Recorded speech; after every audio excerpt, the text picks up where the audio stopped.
Good day, human Latiosites. This is LatiosAzurill. As anyone who has played the Generation 7 Alola games would probably tell you, the Ultra games, Pokemon Ultra Sun and Ultra Moon, are essentially strictly improvements upon the base games of Pokemon Sun and Moon. In fact, I would argue that they are improvements in every way except one: the story. The new mechanics, minigames, aesthetics, and lore all contribute to a fuller experience in Alola.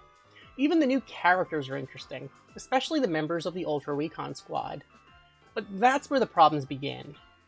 Now, before I go any further, note that major spoilers for all of the Alola games are ahead. Also note, I should admit that I personally find the story from base Sun and Moon to be one of the, if not the strongest story in the franchise, centered primarily on the dynamics between Lusamine and each of her children. The reworked story to shoehorn Necrozma into the plot resulted in a diminished character arc from Lily, whose arc serves as the heart of the base game story, which I personally find to be a severe step down in the plot department, though they did admittedly improve the arc of the primary rival Hal. Of course, that is only when comparing the plot of the Ultra games to that of the base games. For the sake of fairness today, I'm going to talk about the Ultra games as standalone games without using a basis for comparison. After all, on paper, the addition of the Ultra Recon Squad in pursuit of stopping Necrozma results in a couple massive plot holes, which I aim to try explaining away today. These plot holes can be summed up with two distinct questions. Why would the Ultra Recon Squad go to Lusamine for help? And why would Lusamine and the Ultra Recon Squad need Cosmog when they already have a Solgaleo and Lunala? Of course, explaining away these plot holes cannot fix the disservice the Ultra games do for Lily's character arc, but at least they can make the plot seem more cohesive. That being said, let's start with addressing the first question.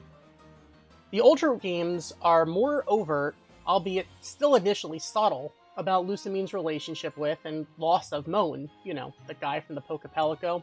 Yeah, if you live under a rock and didn't know, spoiler alert, that guy is her husband and Lily and Gladian's father. It's heavily implied that Moan went missing while researching Ultra wormholes, and presumably unbeknownst to Lusamine until the post-game of the Ultra games, ended up at the Pokepelico. It would stand to reason that Lusamine's own research into the Ultra wormholes started out of a desire to find Moan. In fact, being controlled over and overprotective of her children may have been a consequence of this, which ironically led to both of them running away from Aether Paradise. But I digress.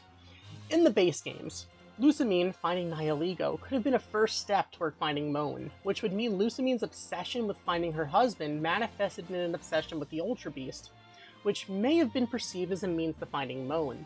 Of course, in the Ultra games, things went down a bit differently.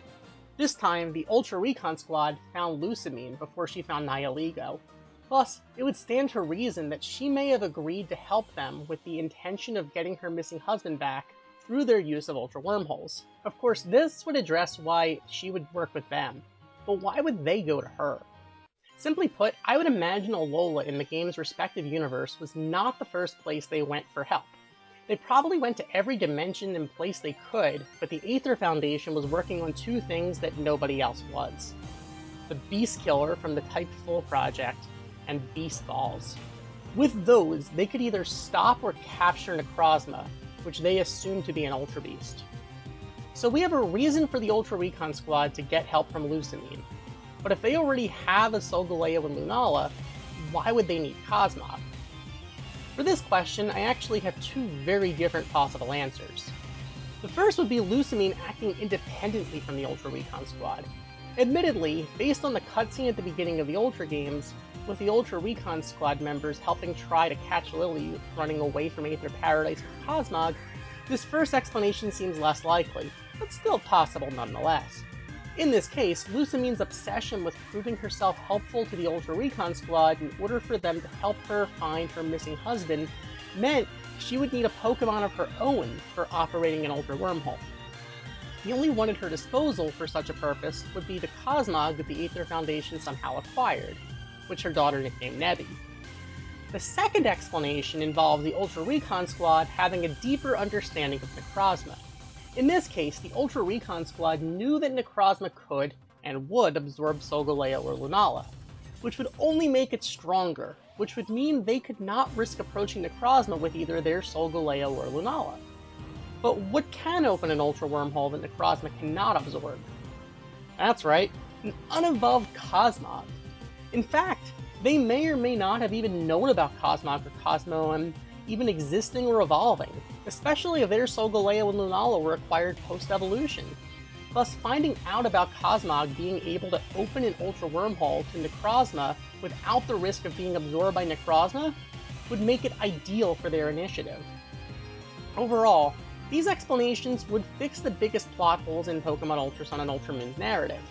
While they don't make it a perfect story or even necessarily an improvement on the base game story, they do give the characters' actions a purpose and thus reason for the story to unfold the way it does. Of course, at the end of the day, this is still just a theory. So, thank you for watching. As always, like, comment, subscribe, and enjoy the rest of your day.